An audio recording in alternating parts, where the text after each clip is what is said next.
Have you heard this parable, though? The kingdom of heaven is like a rug that really pulled the room together. But someone came and ruined the rug, and then someone else came and stole the rug away and hid it. So the dude who owned the rug went on a great quest and said, "This aggression will not stand, man," because he could not abide the mistaken identity. Not one chuckle. Somebody out there knows what I'm referencing. Somebody does, yeah. And see, here's the problem. Like most preachers, I have experienced those moments when a metaphor or an analogy or a parable just doesn't work. I remember when my own brilliant idea to illustrate Jesus' call for us to abide through a cult film character known for his love of bowling and drinking White Russians fell famously flat with one senior couple who took the sermon illustration as a movie recommendation. They stormed up to me the following Sunday to inform me that they had their children acquire the film for them to watch, and their outrage at having found nothing redeeming whatsoever in the film. I guess that one didn't go over so well. In my mind it did, but for them it didn't.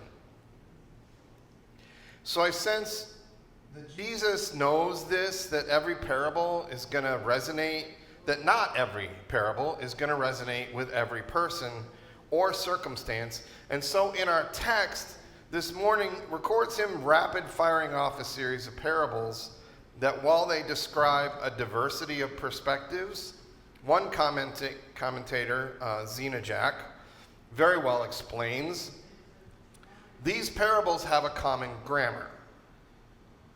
So in this text, we have the parable of the mustard seed. We have the parable of the yeast, although I'm going to take exception to that because words are important. We have the parable of the treasure buried in a field.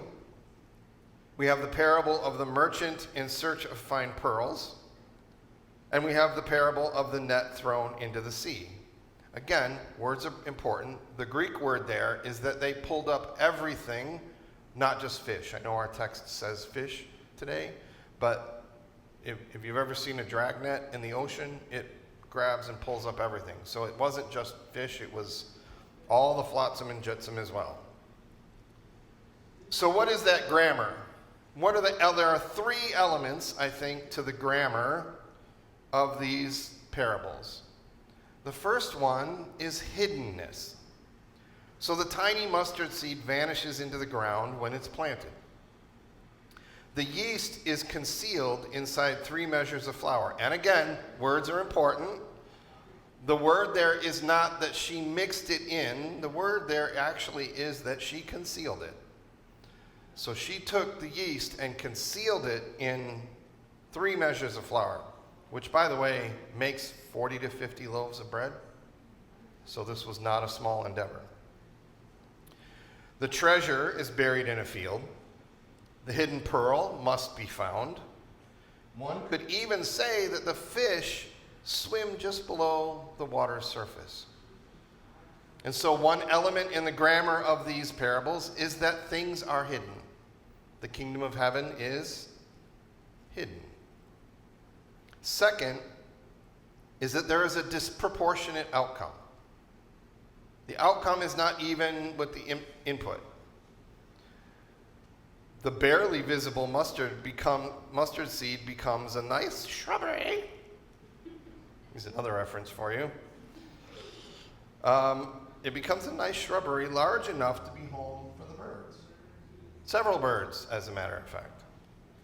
It's very hard for me not to go on and on about the shrubbery. The small lump of leaven transforms enough flour to bake 40 or 50 loaves of bread. Do you see the disproportionate outcome? One single discovery in a field is worth liquidating everything the person owns. And so Jesus often tells us that the kingdom is not proportional. The kingdom doesn't play by the rules of reasonable economics. The kingdom is extravagant and expansive. You might even say prodigal. So the first two elements in this grammar is hiddenness and disproportionate outcome. The third element in the grammar is total response. The man who finds the treasure and the merchant who discovers the pearl sell everything they have to acquire what they have found. Jesus is not telling us stories about wise investment. He's not giving you retirement advice. He's not telling you the best, most business-minded way to run things. Because you see, the kingdom, like the treasure and the pearl, is so extraordinary that it inspires people to reorganize their entire lives around it. The question that Jesus is posing to us then, to every listener of these parables, are you all in? Are you all in? Is the kingdom worth that much? Reminds me of a story from Greek philosophy. It's a fable or a folk tale, but if you've ever heard of Socrates, and Socrates has a student who comes to him and says that he wants to learn wisdom. Socrates says, so you want to learn wisdom? Okay, come here with me. And he walks him over to a bucket, a barrel, a big, huge barrel that's catching rainwater off of a roof. And suddenly grabs the young man by the nape of the neck and plunges his head into the water and holds him there, thrashing and thrashing, and then finally lets him up. And Socrates says, so what is it that you want? And the young man says, I want to learn wisdom. Socrates grabs his head and plunges it in the water again, does this a couple more times, holds him around till he's thrashing, and then lets him up again. And the young man says, I want wisdom, I want wisdom. And then finally, the last time, Socrates plunges his head into the water and lifts him up again. And the young man says, air, I want air. And Socrates says, when you want wisdom, as much as you want air right now, you'll have it. So Jesus is asking us, are we all in? Because Jesus is trying to teach us that the kingdom of heaven is here. Do you notice that language? He's not saying the kingdom of heaven is like an angel who flaps its wings and the cosmic dust flies from. No, Jesus is telling us parables about seeds and yeast and fish and pearls. These are all things of the earth. These are all things that are here now. And so Jesus is trying to teach us that the kingdom of heaven is here. It is hidden. It has to be sought out. It is growing. It isn't proportionate. It is worth everything. It will reorganize your entire life. But I want to talk about the scandal that's in these parables as well. Because isn't it our temptation to domesticate these parables? Don't we want to transform the mustard seed into a motivational poster? Or wash away the subversive scandal of the leaven? See, the thing about parables, though, is that they resist domestication by their nature. They outwit emperors and Pharisees. On the surface, they seem to be about the little engine that could, or the little mustard seed that could, if you will. But these parables are about real power that is hidden in what seemingly powerful people would dismiss as minor things or little people. Jesus wants us to learn that there are no minor things. There are no little people. Not in the kingdom's economy, because the kingdom doesn't follow our rules. So consider the yeast, the parable of the yeast, mixed in, if you will, or concealed in the flour. Leaven is usually used in Hebrew tradition as a symbol of corruption.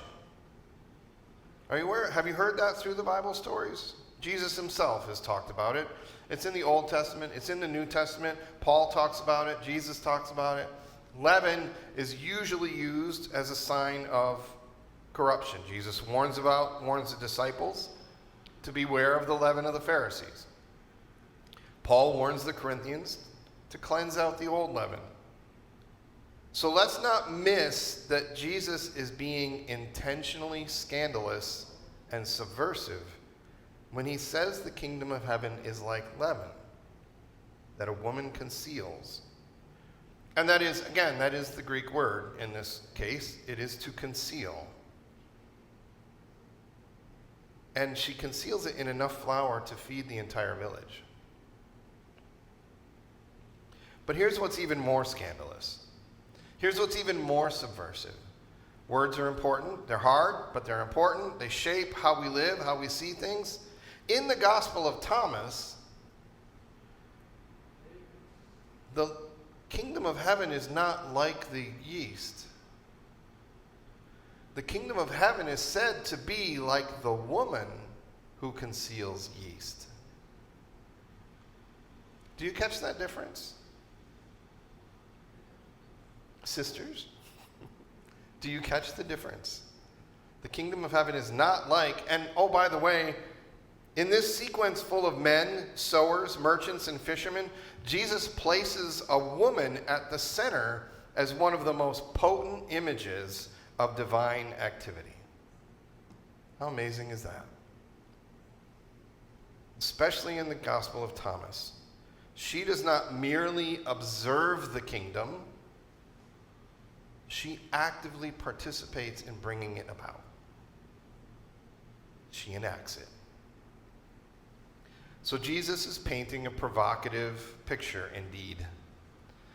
He's showing us a kingdom that works quietly and invisibly, and that may seem from the outside a lot like things are going very wrong when they're actually going exactly right. You ever been in a situation like that? On the outside, things are going very wrong, but when you look back on it, you realize it was exactly what needed to happen. So hear that again. Jesus' kingdom often works quietly and invisibly, and often when everything seems to be going wrong on the outside, they are actually going exactly right on the inside. When the empire is destroying everything around us, the kingdom is fermenting something new and beautiful. Jesus knows that every metaphor won't land for every listener. Farmers may not understand pearls, and fishermen may not understand seeds, and jewelers may not understand baking. So he keeps teaching. He keeps translating, because he needs us to understand that the kingdom of heaven is here. It is hidden. It is growing. And it's worth everything. So we have to keep teaching. We have to keep translating until we find a metaphor that breaks through and language that sticks. We have to refuse to stop translating until the word has done its work. We have to refuse to stop embodying until the community looks like the kingdom. In each of us, between all of us, and through us into the world. All hearts clear? You are free to ask questions or interject. I am fine with that. I know we're working towards that. Amen? Namaste.